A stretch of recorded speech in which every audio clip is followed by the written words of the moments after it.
خیبر میں ملنا تھا. نتیجہ کیا ہوا؟ نتیجہ یہ ہوا کہ اگلے دن صبح کہا علی کہاں ہیں؟ کہا ان کو آشوب چشم ہے. کہا بلاؤ. اپنا لعاب دہن لگایا اور اس کے بعد پرچم دیا. وہ شام میں کہتے ہیں کہ اگر یہ پرچم مجھے ملتا میں 100 لال بال، یہ محاورتاً کہا جاتا ہے، 100 لال بال والے اونٹ اللہ کی راہ میں دے دیتا، یا مجھے 100 لال بال والے اونٹ ملتے، اس سے بہتر تھا کہ مجھے یہ ایک کوالٹی. یہ شجاعت تھی. پھر آپ تشریف لے گئے. وہ در خیبر جو 39 ڈیز تک نہیں اکھڑ سکا، مولا کائنات نے اپنی 2 انگلیوں سے اکھاڑ کے پھینک دیا. یہ تاریخ میں ایسے واقعات ہیں شجاعت کے. یا جنگ احزاب میں خندق کراس کر کے جب وہ بہت بڑا شجاع عرب کا چھلانگ کر آ گیا تو رسول اکرم نے فرمایا کہ ہے کوئی جو اس کتے کے منہ کو بند کرے. دیکھیں جملہ دیکھیں، ہے کوئی اس کتے کے منہ کو بند کرے. علی کھڑے ہو گئے، کہا بیٹھ جاؤ. پھر کہا ہے کوئی جو بند کرے. اصحاب موجود ہیں، لیکن ظاہر ہے کہ وہ اتنا بڑا شجاع تھا اور وہ کہہ رہا تھا کہ آؤ میں تمہیں جنت پہنچا دوں. ہے تم میں سے کوئی جو جنت جانے کا شوق رکھتا ہو؟ تیسری بار جب علی کھڑے ہوئے تو رسول اکرم کہا علی جاؤ، تاکہ کسی کو یہ نہ ہو کہ ہمیں تو موقع ہی نہیں ملا. جب گئے ہیں تاریخ بتاتی ہے کہ اس کو پچھاڑ دیا ہے، اس پر سوار ہو گئے ہیں. اس نے مولا کائنات کے منہ پر تھوکا ہے. اور یہ ایک شجاع کے لیے بہت بڑی کمزوری ہوتی ہے کہ وہ کسی کے منہ پر اپنی جان بچانے کے لیے تھوک دے. امین السلام کھڑے ہو گئے اور ٹہلنے لگے تو دور سے لوگ تھے، یا رسول اللہ یہ کیا کیا؟ وہ تو مارا جاتا، ابھی ختم ہو جاتی بات. تو علی آئیں گے پوچھ لینا. مولا کائنات تھوڑا ٹہلے، پھر اس کو قابو کیا اور گرایا. وہاں پر پھر آواز آئی لا فتح الا علی لا سیف الا ذوالفقار. علی جیسا کوئی جوان نہیں اور ذوالفقار جیسی کوئی تلوار نہیں. اس لیے کہ جب رسول اکرم نے دیکھا کہ اب علی جا رہے ہیں تو ایک جملہ کہا تھا، برز الایمان کل علی الکفر کلہ. پورا ایمان جا رہا ہے پورے کفر. یعنی مولا کائنات کی اگر شہادت واقع ہو جاتی تو ایمان ذبح ہو جاتا، لیکن اگر کفر مارا گیا تو اسلام جو ہے وہ کامیاب ہو گیا. اب اس طرح کی شجاع شخصیت کے مقابلے میں کون آ سکتا؟ کہتے ہیں وہ جوانی تھی. جوانی کیا ہے؟ پھر جنگ جمل، جنگ صفین، سب میں مولا کائنات کے شجاعت پیچھے سے وار کرنے کی پوری کوشش کی. اسی لیے اور ان کو اندازہ بھی تھا، ان کو علم تھا نا اس چیز کا کہ ان پہ قتل، ان پہ وار ہونے والا ہے، اور ان کو ان کے دشمن جو ہے وہ فرمایا تھا علی اسی ماہ رمضان میں تمہاری ریش جو ہے وہ خون سے خضاب کر دی جائے گی. تو مولانا نے ایک جملہ فرمایا تھا کہ پھر آپ مجھے یہ بتائیے کہ میں ایمان پر ہوں. ہاں اللہ ثبات دین ہے، آپ سبحان اللہ ایمان پہ ہوں گے، آپ دین کے کمال پر ہوں گے. کہ پھر ایسا یہ مت پوچھے میں کیسے صبر کروں گا، یہ پوچھے میں کیسے شکر کروں گا. یعنی وہ شخصیت جو شہادت پر ضربت لگنے پر اللہ تعالیٰ کا شکر ادا کرتا ہے، اس کا نام علی ابن ابی طالب. بہت بڑی مثال ہے. اچھا ان کے جب فالوورز کی بات کی جاتی ہے تو نہ صرف اسلام سے تعلق رکھنے والے انسان مسلمان، بلکہ ہندو برادری کی بھی اگر بات کی جائے یا دوسرے مذاہب سے تعلق رکھنے والے لوگ بھی حضرت علی کرم اللہ وجہ کے بڑے فالوورز تھے اس زمانے میں. ہر زمانے میں انسان جو ہے نا وہ کمال اور تکامل کی تلاش میں ہوتا ہے. اسے اگر کوئی کامل انسان مل جائے، دیکھیں کوئی ایک شخص پیر فقیر کی صورت میں ہے اور نظر آتا ہے کہ واقعاً صحیح دینی قوانین کے مطابق پیر فقیری کر رہا ہے، نہیں ایسے آج کل حوالی موالی لوگ ہو جاتے ہیں، انسان اس کے پیچھے جاتا ہے. تو جو کمال کے اس عروج پر ہو کہ جس کی صفت ہی یہ ہو کہ نفس رسول ہے، جس کی صفت ہی یہ ہو کہ انت منی بمنزلت ہارون من موسیٰ، تو اس کے پیچھے ہندو ہیں، کرسچنز ہیں، حتیٰ یہودی بھی مولا کائنات کے پیچھے جاتے تھے اور ان سے عشق برتتے تھے. لیکن لوگوں کو بغض تھا علی سے، دشمنی تھی علی سے، اس لیے کسی بھی موقع پہ علی کی تعریف کو سننے کے لیے تیار نہیں تھے. اور حضور اکرم نے اسی لیے فرما دیا تھا کہ یا علی لا یحبک الا المومن ولا یبغضک الا الکافر. آپ سے محبت نہیں کرے گا مگر مومن، اور آپ سے بغض نہیں رکھے گا مگر کافر.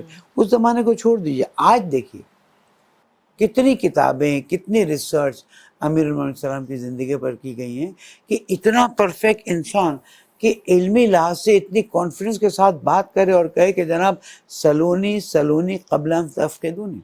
دیکھیں حضور اکرم نے کیا فرمایا تھا، انا مدینۃ العلم وعلی بابها. میں علم کا شہر ہوں، علی اس کا دروازہ ہے. جس کو علم حاصل کرنا ہے وہ دروازے سے آئے. درست اور پھر مولا کائنات کا یہ دعویٰ مجھ سے پوچھ لو اس سے پہلے کہ میں تمہارے درمیان میں نہ رہوں، اور میں آسمان کے راستے زمین کے راستوں سے بہتر جانتا ہوں۔ درست بالکل۔ اب ایسی علمی شخصیت سے کون محبت نہیں کرے گا؟ میں نے ابتدا میں اشارہ کیا نا، جارج جرداق نے کتاب لکھی ہے صوت العدالت الانسانیہ، یعنی وائس آف ہیومن جسٹس۔ اس نے کہا کہ جو عدل کا نظام علی ابن ابی طالب نافذ کرنا چاہتے تھے، آج انسانیت اس کو تلاش کر رہی ہے۔ بیعت لے لی، اب تشریف فرما ہے، اور دو آپ کے بیعت کرنے والے آتے ہیں اور آ کے بیٹھتے ہیں، کہتے ہیں لے آپ سے کام ہے۔ مولانا نے فرمایا ٹھہر جاؤ۔ مولانا نے اپنا حساب کتاب کا جو کام کرے پورا کیا، جب وہ نزدیک ہے کہ علی ہمارا ذاتی مسئلہ ہے، مولا کائنات نے چراغ بجھا دیا۔ کہ چراغ کیوں بجھائے؟ کہ یہ بیت المسلمین کا مال ہے، اچھا، میں ذاتی کاموں کے لیے اس کو نہیں خرچ کر سکتا۔ چراغ میں کتنا تیل خرچ ہوتا ہے؟ علی اگر تم تیل تھوڑی دیر کے لیے نہیں استعمال کر سکتے ہو تو ہم تو تم سے مال مانگنے آئے تھے، کہاں ملے گا؟ چلے گئے۔ صحیح۔ ایک اور واقعہ عجیب ہے بالکل سنائیں آپ، کہ آتے ہیں امین السلام کے پاس اور آ کے کہتے ہیں علی ہمارے پاس پہلے تو ہمیں بہت ملتا تھا، اب آپ نے آ کے جو ہے، اپنے الفاظ میں کہتا ہوں، کوٹا کر دیا ہے، آپ نے آ کے بہت ہی لیمیٹڈ کر دیا ہے، سب کو برابر کر دیا، غلام اپنے حساب سے، آقا اپنے حساب سے، جہاد اپنے حساب سے۔ کہا جو اسلام کا قانون ہے میں وہی کروں گا۔ ایسا کرو، وہ سامنے جائیں، ایک انبار تھا، اس میں تجارت کا مال آیا ہے، جاؤ وہاں سے اٹھا لو۔ علی آپ ہمیں چوری کی ترغیب دے رہے ہیں؟ کہ تم مجھ سے چوری کرنے کے لیے تیار نہیں ہو اور تم مجھ سے توقع کرتے ہو کہ مسلمانوں کے مال میں چوری کروں، یہ علی کے لیے ممکن نہیں ہو۔ تو عدل کے تلاش میں آج انسانیت گھوم رہی ہے، چاہے وہ یونائٹڈ نیشنز بنائے، چاہے وہ انٹرنیشنل کورٹ آف جسٹس بنائے، چاہے سپریم کورٹس بنائے۔ تو جب بھی کسی کو علی علیہ السلام کی عدل کی تعریفیں پتہ چلتی ہیں، وہ اس کے بارے میں بالکل ایک آئیڈیلسٹک شخصیت تھے، اس میں کوئی شک نہیں ہے، اور بہت کچھ سیکھنے کو ملتا ہے۔ لیکن سوال یہ ہے کہ ہم امپلیمنٹ ان کے زندگی سے جو سبق حاصل کریں ان کو کتنا امپلیمنٹ کریں۔ جیسے آپ نے جسٹس سسٹم میں بھی اسپیشلائزیشن کی ہوئی ہے، اور آج کے عدل کے نظام پہ، عدل اور انصاف کو اگر ہم پرکھیں تو وہ کس طرح سے آپ کو نظر آتا ہے؟ کیونکہ یہاں پہ تو صدیاں لگ جاتی ہیں انصاف کو تراشنے میں یا انصاف کو لینے میں، تو یہ ہم کس طرف جا رہے ہیں؟ ہمارا معاشرہ آخر کس طرف جا رہا ہے؟ دیکھیں یہ سسٹم جو ہے نا، یہ لیا گیا ہے برٹش پینل کوڈ سسٹم سے، صحیح، اسی کا چربہ ہے جیسے ٹرن کر کے پاکستان پینل کوڈ بنایا گیا۔ برٹش سسٹم کی خوبی یہ تھی، I'm repeating، ہاں، خوبی یہ تھی کہ قانون بنانے سے پہلے اس کے توڑ کو ڈھونڈتے تھے۔ جیسے آج کل سافٹ ویئر بناتے ہیں، اس سے پہلے اس کا لاگ بناتے ہیں، قانون بنانے سے پہلے اس کے توڑ کو ڈھونڈتے ہیں، تاکہ اگر سزا ہونی ہو تو کسی طرح سے بچایا جا سکے۔ یہ نظام عدل نہیں ہے، یہ نظام ہے بعض لوگوں کو فائدہ پہنچانے کے لیے۔ نظام عدل میں سب سے پہلے قاضی کو ایسا شخص ہونا چاہیے جو نمونۂ عمل ہو۔ دوسرا، قاضی کے مالی وسائل اتنے بہتر طریقے سے پورے کیے جائیں کہ اس کو کسی کی زمین اور کسی کے مال پر ہاتھ ڈالنے کی خواہش نہ ہو۔ اس کے بعد قانون اللہ کا قانون ہو۔ یہ قانون، یہ سزائیں، یہ عدل کے نظام کو لا ہی نہیں سکتی ہیں۔ پھر جو طریقہ کار رکھے ہوئے ہیں کہ لائرز آئیں گے، اب آپ دیکھیں، میں لائر برادری سے معذرت کے ساتھ بات کرتا ہوں کہ قاتل جاتا ہے، کہتا ہے میں نے قتل تو کیا ہے، اب مجھے بچاؤ گے کیسے؟ زمین لوٹنے والا جا کے کہتا ہے میں نے زمین لوٹی۔ اگر لائرز جو اقرار کرے کہ میں نے جرم کیا ہے اس کی حمایت چھوڑ دیں، آپ کا 50% نظام عدل جو ہے وہ صحیح ہو جائے گا۔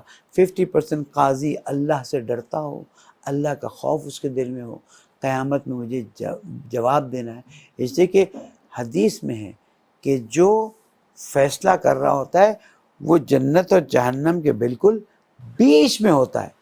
اگر اس نے ایک ذرہ برابر غلط فیصلہ کیا وہ جہنم کی طرف، اور اگر صحیح فیصلہ کیا تو جنت کی طرف جائے گا۔ جب تک آج کا موجودہ عدل و انصاف کا جو نظام ہے وہ باقاعدہ طور پہ ناکام آپ کو دکھائی دے رہا ہے، یا ابھی بھی کچھ گنجائش یا کچھ امید باقی ہے؟ نہیں، ٹوٹل فیلئر ہے، ٹوٹل فیلئر ہے۔ اس سے آپ کسی بھی قسم کی عدالتی نظام سے انصاف کی توقع نہ رکھیں. ہم دیکھتے ہیں چیزوں کو بہت اندر سے ان کو محسوس کرتے ہیں، لیکن کیونکہ کچھ سیاسی مسائل آ جائیں گے، میں ریلیجیس پروگرام میں سیاسی مسائل کی دخالت کو پسند نہیں کرتا ہوں، اس لیے اس سے آگے بات نہیں کرتا ہوں. لیکن اس وقت میں صرف پاکستان کی بات نہیں کر رہا ہوں، میں انڈیا کی بات کر رہا ہوں، میں اور ممالک کی بات کر رہا ہوں، جسٹس، میں امریکہ کی بات کر رہا ہوں، میں یو کے کی، میں اور بھی بہت سے ملکوں کی بات کرتا ہوں. Justice system is total failure. یہ صرف اس کے فائدے میں فیصلہ کرتا ہے کہ جس کے پاس چاہے پیسہ ہو چاہے کوئی اور طاقت.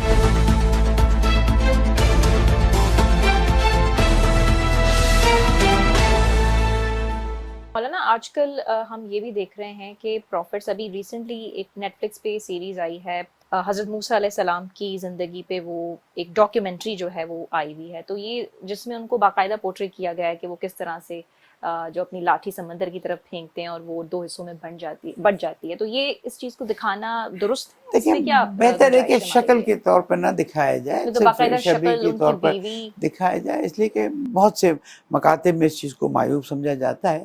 لیکن بعض مطلب پکچرائزیشن سے نا آپ کو ایکچوئل سین، آپ کو ایکچوئل سما، ایکچوئل وہ محسوس ہوتا ہے. اس لیے احترام نبی جو ہے وہ اپنی جگہ پر اولویت رکھتی ہے، لیکن ان ویژولائزیشن سے انسان جو ہے قرآن مجید کے معنی اگر بہتر سمجھتا ہے تو اس طرح سے کیا جائے کہ شکل کی صورت کو تھوڑا سا چھپایا جائے. آپ یہ کریں، لیکن اس کو تو باقاعدہ دکھایا گیا، تو پھر اس پہ آپ کا کیا بہرحال ریئیکشن ہے؟ احتیاط کرنی چاہیے. تو اس میں گنجائش یعنی کتنی ہے کہ یہ ٹھیک اب ہے؟ یہ تو جو پروڈیوسرز ہیں وہی اس چیز کو دیکھیں کہ کیسے دکھایا جا سکتا ہے. دیکھیں ہر چیز کو نا راستہ نکالا جا سکتا ہے، نہ نکالنے والوں کی اپنی مرضی ہے، ورنہ بہتر راستے نکالے جا سکتے ہیں اور چیزوں کو آگے بڑھایا جا سکتا ہے. صحیح، ٹھیک ہے، آپ کا یہ خیال ہے اس کے بارے میں. علامہ صاحب، آپ آج کل ہم دیکھیں تو نفسا نفسی کے دور میں چلے گئے ہیں، پیسے ختم ہوتے جا رہے ہیں، لوگ کہہ رہے ہیں کہ پیسے آنے چاہیے، بڑے بنگلے، بڑی گاڑیاں، یہ خواہشات ہماری بہت زیادہ بڑھتی جا رہی ہیں. اور جو اگر ہم بات کریں دینی تعلیم کی، اس سے بھی دور ہوتے جا رہے ہیں. آج کل کے جو ماں باپ ہے وہ بھی اپنے بچوں کو زیادہ تر جو دنیا کی تعلیم ہے اس طرف زیادہ دھکیلنے میں مصروف نظر آ رہے ہیں. تو اس پہ آپ کا کیا کہنا ہے؟ دیکھیں یہ تو ہمارے معاشرے میڈیا کا قصور ہے نا. اچھا، میڈیا وہ چیز ہے کہ اگر وہ اچھا ہو جائے تو پورا معاشرہ اچھا ہو جائے گا، اور وہ جو حالت سوشل میڈیا کو بھی قصوروار سمجھتے ہیں؟ Media social, electronic, print media. دیکھیں کتنے کروڑ روپے خرچ کیے جاتے ہیں کہ اس کولڈ ڈرنک کے بجائے اس کولڈ ڈرنک کی طرف لوگوں کو شفٹ کیا جائے. صحیح. اس موبائل کی طرف کتنے بلین روپیز خرچ کیے جاتے ہیں. آپ کو پتہ ہے، میں تو سچ ٹی وی کا بانی ہوں نا، میں اس زمانے میں اسٹیٹسٹکس دیکھ کے سر پیٹتا تھا کہ کتنے ٹریلینز آف روپیز صرف ایڈورٹیزمنٹ میں جاتے ہیں کہ اس کمپنی کے کپڑوں کے بجائے اس کمپنی کے کپڑے، اس کمپنی کے مقابلہ. پھر لوگوں کے اندر ہیجان، ڈرامہ سیریز آپ دیکھ لیجیے، وہ میڈیا، وہ ڈرامہ جو انسان کی زندگی کو خوبصورت بنا سکتا ہے. کیونکہ ہمارا مقابلہ انڈیا سے ہے اور وہاں پر ہندو معاشرے میں شک کرنا، جادو کرنا، پتہ نہیں کیا کیا کرنا کیا ہے، ہم نے بھی وہیں سے مقابلے میں لے لیا ہے. بھئی ساس بھی ایک انسان ہے، بہو بھی ایک انسان ہے، شوہر بھی ایک انسان. ہم ہر چیز کو اتنے نیگیٹیولی پورٹریٹ کرتے ہیں جس کی وجہ سے معاشرے کو بہت زیادہ مشکلات کا سامنا ہے. میڈیا کا قصور سمجھتے ہیں؟ میڈیا ایک بہت بڑا رول پلے کر سکتا ہے. بھئی ایک اچھی چیز ہے نا، کیوں ہم نے کوشش کی سچ ٹی وی چلائیں کہ ایک اچھی چیز ہے نا، اس سے مجھے کسی نے پوچھا تھا آپ کیا کریں گے، میں نے کہا میں اس میں ایسے ڈرامے دکھاؤں گا کہ باپ اور بیٹی بیٹھ کر دیکھ سکیں. اچھا، تو آپ یہ سمجھتے ہیں کہ آج کل کے ڈراماز ایسے ہیں جو باپ اور بیٹی نہیں دیکھ سکتے، بے حیائی کا رواج ہو رہا ہے. اس کے بعد پھر مقابلے ہو رہے ہیں کہ جناب کون سا ڈریس، پھر اس کے بعد بے حیائی. جو دین حجاب کا دین ہے، جو دین حیا کا دین ہے، اس دین کے نام پر بے حیائیاں، اشتہارات دیکھیں تو کس طرح سے. تو میں سب سے پہلے علماء کو قصوروار ٹھہراتا ہوں جو میڈیا کو گائیڈ نہیں کرتے، پھر میڈیا کو قصوروار ٹھہراتا ہوں، پھر ان معلمات کو قصوروار ٹھہراتا ہوں جو کلاس میں جاتی ہیں تو ایسے ڈریس میں جاتی ہیں. ہمارے پاس ہیں ایگزامپل، کھل کے بات نہیں کر سکتا کہ بچی نے ایک خاص طریقے سے ڈریس اپ کی، میری استانی اس طرح ڈریس کر کے آتی، مجھے بہت اچھا لگتا ہے. 7 سال کی 6 سال کی بچی لپسٹک لگا رہی ہے, یہ کر رہی ہے, وہ کر رہی ہے, یعنی وہ لگاتی ہے, میں دیکھتی ہوں مجھے اتنا اچھا لگتا ہے. محلے نمونِ عمل ہے. اگر ہم چاہتے ہیں کہ اپنے معاشرے سے فساد کو دور کریں تو ہمیں لوگوں کو حیا اور قناعت کی تعلیم دینی ہوگی, جو دین کی اساسوں میں سے ایک اساس ہے, صحیح. جو آج کل پیسہ کمانے کی وجہ سے غائب ہو گیا ہے. ٹھیک ہے, آپ یہ سمجھتے ہیں. اچھا, جہاں پہ آپ ڈراماز اور میڈیا کی بات کر رہے ہیں تو آج کل ایک اور بھی ڈبیٹ بڑی چل رہی ہے کہ جو ڈراماز میں یہ نکاح کر کے دکھاتے ہیں تو بعض علماء کرام کا یہ خیال ہے کہ وہ ریئل میں ہو جاتا ہے. اس پہ آپ کا کیا خیال ہے؟ آج بھی ہماری یعنی 1-2 دن پہلے بھی ہماری جی ٹی وی پہ بات رہی تھی. لیکن فقہ جعفریہ کے لحاظ سے نکاح بھی ایک بہت بہت مقدس اور اہم عمل ہے, اس کے لیے شرائط ہیں. طلاق بھی بہت اہم عمل ہے, اس کے لیے شرائط ہیں. صحیح. جب تک وہ شرائط پوری نہ ہوں وہ نہ نکاح انجام پا سکتا ہے نہ طلاق انجام پائی جا سکتی ہے. میں نے علماء سے ڈسکس کیا, خاص کر جو علماء فقہ حنفیہ پہ ہیں, کہ آپ کے ہاں ایک تو یہ ترغیب, یہ پھر میں میڈیا سے کہہ رہا ہوں, جی جی, اس وقت میڈیا نہیں تھا, ٹی وی تھا صرف جو, ایک اور مخصوص چینل. اور سنیما میں اچھا, وہ جناب طلاق طلاق طلاق, یہ لوگوں کی زبان پہ چڑھ گیا. چلیں, آپ کی فقہ کہتی ہے نا کہ ایک بار آپ صرف طلاق کہہ دیں طلاق ہو جاتی. فقہ جعفریہ تو مانتی نہیں, وہ تو کہتی ہے پورا ایک پروسیس ہوتا ہے. اب آپ کو کیا لوگوں کو یہ نہیں سکھانا چاہیے کہ بھائی اگر تجھے نہیں سمجھ آ رہی اس وقت تو اس خاتون کی زندگی کو کیوں تباہ کر رہا ہے جو تیرے 2 بچوں کی, تیرے 3 بچوں کی ماں, تو ایک بار کہہ دے میں تجھے طلاق دیتا ہوں. اچھا, ہو گیا. اس کے بعد وہ رجوع کر سکتا ہے, غصہ ٹھنڈا ہوگا نا, وہ رجوع کر سکتا ہے. خدا نخواستہ دوسری بار پھر رجوع کر سکتا ہے. تیسری بار اگر ہو گیا, میں فقہ جعفریہ کی بات نہیں کر رہا, لیکن فقہ حنفیہ کے بزرگوں سے کہتا ہوں, اپنے جمعے کے خطبے میں, اپنے درس میں اپنے لوگوں کو سمجھائیں کہ 3 بار کہہ کر آپ کی فقہ میں وہ ہمیشہ کے لیے حرام ہو جاتی ہے, پھر اسے کسی اور شخص کے ساتھ شادی کرنی پڑتی ہے. یہ مذاق ہے, یہ گڑیوں کے کھیل ہیں. ایک عورت کی نفسیات سے آپ کھیل رہے ہیں. شریعت تو اس کو کہیں بھی قبول نہیں تو کرے. یعنی اس سے یہی پتا چلا نا جو ڈراماز میں دکھا رہے وہ اصل میں تو نہیں ہو رہا ہے. میں تو ڈرامے والوں سے کہوں گا یہ چیزیں لائیں نا. اچھا, لیکن اب یہ تو بڑا کامن ہو گیا, کیسے وہ روک پائے ایک گا؟ بڑا جوک آیا تھا ایک جگہ عربی ٹیلی ویژن میں, کوئی استاد جو شاگرد کو عربی سکھا رہے تھے, تو سکھاتے سکھاتے وہ بات پہنچ گئی اور کہا کہ میں مثلاً طلاق کا وہ صیغہ پڑھ دیا. تو اس نے کہا کہ مثلا میں اپنی بیٹی کا تیرے سے نکاح کرتا ہوں. تو کہا تو اب تو کی بیٹی میری بیوی بن گئی. ہاں جی, اس کے بعد پھر یعنی یہ شریعت ہے, بالکل احترام کرنا چاہیے. اور آپ کہہ رہے ہیں کہ ان چیزوں کو زیادہ تر نہ اور لوگوں کو یہ تلقین کریں, آپ بھی اپنے چینل تلقین کریں کہ طلاق دینی ہے, ایک بار کہیں میں تجھے طلاق دیتا ہوں, اللہ نہ کرے طلاق. یہ بھی فقہ ہے نا, فقہ جعفریہ میں تو طلاق بڑی مشکل چیز. اچھا, یہ سمجھتے ہیں آپ. آخری سوال, کرپٹو کرنسی کے بابت کیا خیال ہے آپ کا کہ وہ صحیح چیز ہے؟ کیونکہ ابھی تو ان کے فاؤنڈر کو بھی 25 سال کی جیل ہو گئی ہے. نہیں, فاؤنڈر کو 25 سال کی جیل ہو یا کچھ ہو, دیکھیں ایک چیز آ رہی ہے, اس کو آپ روک نہیں سکتے ہیں.